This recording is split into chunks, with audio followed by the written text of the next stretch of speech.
আসসালামু আলাইকুম ভিউয়ার্স, কেমন আছেন? আশা করি সবাই ভালো আছেন। আল্লাহর রহমতে আপনাদের দোয়ায় আমিও খুবই ভালো আছি। দেখুন, আজকে আরেকটি মন্ত্র নিয়ে আপনাদের সামনে উপস্থিত হয়েছি। এই মন্ত্রটি হচ্ছে চেয়ারে বা পীড়ায় মানুষকে আটকে রাখা বা পাছায় লাগিয়ে দেওয়া। কিভাবে করবেন সেটাও আমি বলবো, ভিডিওটি স্কিপ করবেন না। আর হ্যাঁ, আপনারা যদি নতুন হয়ে থাকেন তাহলে অবশ্যই আমার এই চ্যানেলটি সাবস্ক্রাইব করে এই চ্যানেলের সাথে থাকুন। অনেক কিছুই জানতে পারবেন এবং কি শিখতে পারবেন। দেখুন, এই মন্ত্রের সাহায্যে আপনারা কিন্তু যে কোনো মানুষকে চেয়ারে আটকিয়ে রাখতে পারবেন এবং কি পীড়ায় আটকিয়ে রাখতে পারবেন বা বসিয়ে রাখতে পারবেন, উঠতে পারবে না। ঠিক আছে? কিভাবে করবেন? এটা করার জন্য আপনার কয়েকটা এই মন্ত্রটা লাগবে, আর কয়েকটা জিনিস লাগবে, সেটাও আমি বলবো। ঠিক আছে? কিভাবে করবেন সেটাও আমি বলবো। ভিডিওটি যদি আপনাদের ভালো লেগে থাকে তাহলে অবশ্যই লাইক, কমেন্ট, শেয়ার করে দিবেন। পাশে থাকা বেল বাটনটি দাবিয়ে দিবেন, যাতে ভিডিও আপলোড করার সাথে সাথে আপনারা নোটিফিকেশন পেয়ে যান। বেশি দেরি না করে মন্ত্রের দিকে আগে চলে যায়। মন্ত্রটি আগে দেখে নেন আপনারা। ঠিক আছে? আমি একবার পরে দিচ্ছি, আপনারা মিলিয়ে নেন। এই দেখুন, মন্ত্রটি হচ্ছে, এই দেখুন, আগে আল্লাহ পিছে মোহাম্মদ, আসনে ব্রহ্মা শিব কালী দিয়েছে বর, রাং সং ক্লিং ফলনার, এখানে কিন্তু নাম হবে, পাছাই লাখ 18 মুকামে যদি বাক্য নরে, 33 কোটি দেবতার লিঙ্গ কেটে জমিনেতে পড়ে, দুহাই আল্লাহ দুহাই আলী আল্লাহর। আমি আবারও পড়ে দিচ্ছি, ভালো করে মিলিয়ে নেন। আগে আল্লাহ পিছে মোহাম্মদ, আসনে ব্রহ্মা শিব কালী দিয়েছে বর, রাংসং ক্লিং ফলনার পাছাই লাখ 18 মুকামে যদি বাক্য নরে, 33 কোটি দেবতার লিঙ্গ কেটে জমিনেতে পড়ে, দুহাই আলী আল্লাহর। অনেকই ছোট্ট একটি মন্ত্র। এই মন্ত্রটি আপনারা একবার দেখলে মুখস্থ হয়ে যাবে আশা করি, কারণ খুবই ছোট একটি মন্ত্র এবং কি কথার মিলগুলো খুব ভালো। আপনাদের মুখস্থ করতে কোনো অসুবিধা হবে না। ঠিক আছে? আপনারা যে কোনো ভালো বার দেখে বা ভালো সময় তিথি দেখে আপনারা এই মন্ত্রটি মুখস্থ করে নিতে পারেন। মুখস্থ করে নেওয়ার পরে কিভাবে করবেন? এখন যদি আপনি কাউকে চেয়ারে আটকিয়ে রাখতে চান, তাহলে কিন্তু আপনার 3টা দ্রব্য লাগবে।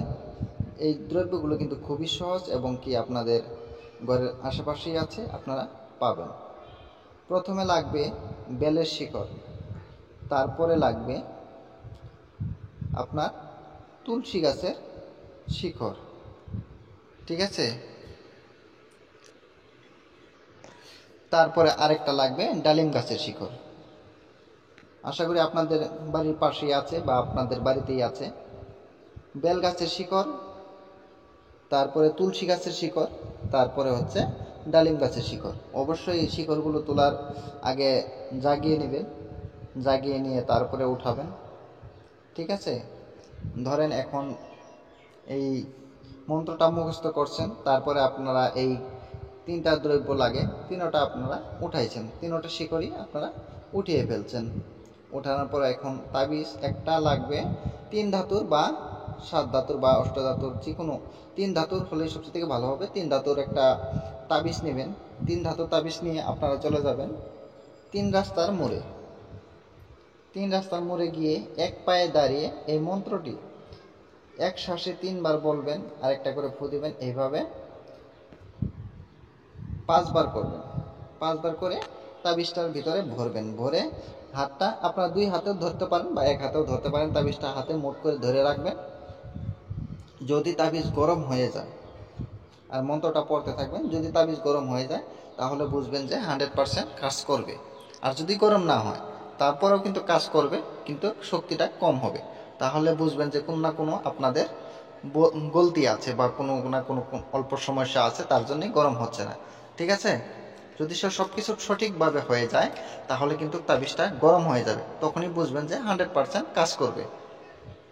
এখন কিভাবে প্রয়োগ করবেন?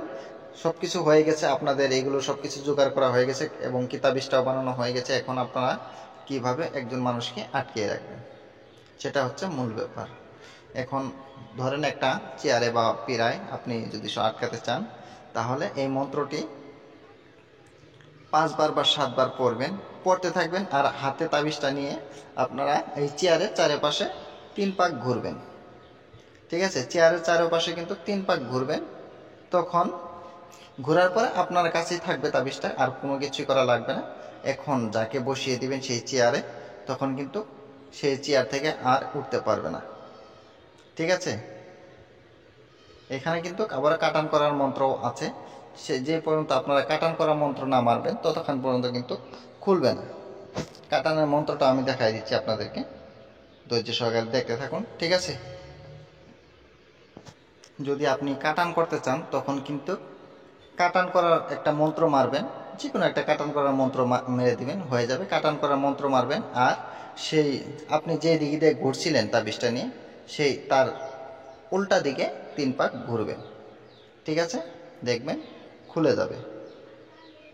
আশা করি আপনারা বুঝতে পারছেন। ভিডিওটা আর বেশি বড় করব না, আপনারা সবাই দোয়া করবেন আমার জন্য, আমি যাতে ভালো কিছু দিতে পারি, আপনাদের উপকারে আসে। সবাই ভালো থাকেন, সুস্থ থাকেন, খুদা হাফেজ।